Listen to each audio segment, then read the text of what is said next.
இரட்சகராகிய இயேசு கிறிஸ்துவின் நாமத்தினாலே உங்களுக்கு என்னோட அன்பின் வாழ்த்துக்கள். இன்றைய நாளின் தியானத்துக்காக தெரிந்து கொள்ளப்பட்ட வேத வசனம் எஸ்ராவின் புஸ்தகம் 1 அதிகாரம் 3வது வசனம்.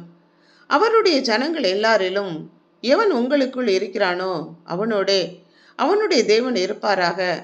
அவன் யூதாவில் உள்ள எருசலேமுக்கு போய் இஸ்ரவேலின் தேவனாகிய கர்த்தருடைய ஆலயத்தை கட்டக்கடவன்.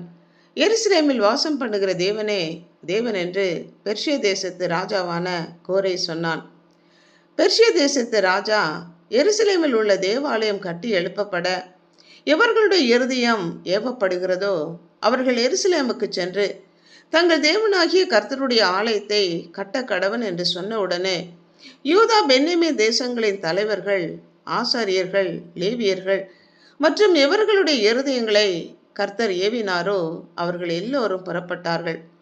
ஜனங்கள் மன உற்சாகமாய் காணிக்கைகளையும் பொன்னையும் வெள்ளியையும் மிருக ஜீவன்களையும் உச்சிதமான பொருட்களையும் கொடுத்து அவர்களுடைய கைகளை திடப்படுத்தினார்கள்.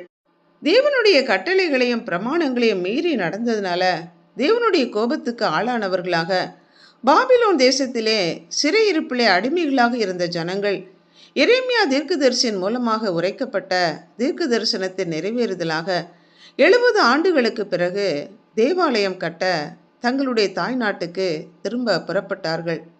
அழைக்கப்பட்டவர்கள் அநேகர், தெரிந்து கொள்ளப்பட்டவர்களோ சிலர் என்கிற வசனத்தின்படியாக சிறையிருப்புக்கு சென்றவர்கள் பல லட்சக்கணக்கான மக்கள்.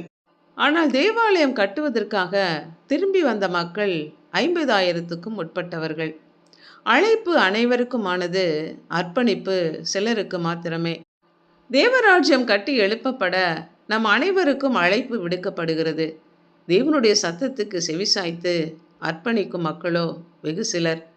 ஒன்று, நாம் தேவனுடைய ராஜ்யத்தில் ஊழியம் செய்ய வேண்டும், இல்லையேல் ஊழியம் செய்கிறவர்களின் கரங்களை நாம் தாங்க வேண்டும். ரெவிதீம் பள்ளத்தாக்கில் யோசுவா அமலேக்கியருக்கு எதிரான யுத்தம் பண்ணின போது மோசே தன்னுடைய கரங்களை உயர்த்தி தேவ சன்னதியில் ஜெபிக்கும்போது யாக்கோபின் சந்ததியார் மேற்கொண்டார்கள்.